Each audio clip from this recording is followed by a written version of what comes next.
Hi everyone, welcome to Healthy Passion. Let's see how to make Betel Leaf Kashayam. It helps to treat throat pain, cold, cough, fever and improves our immunity. For this, add 3 glasses of water. Add 2 betel leaves as shown.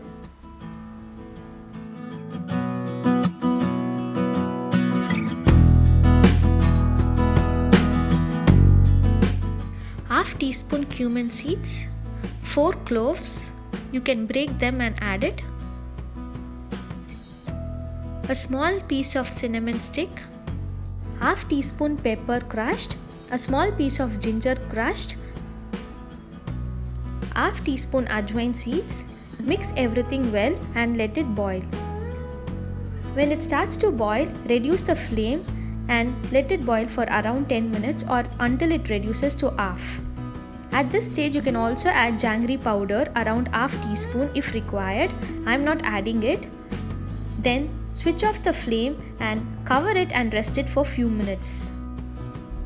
Then filter the water and have it hot. Try this and let me know your feedback in the comment section.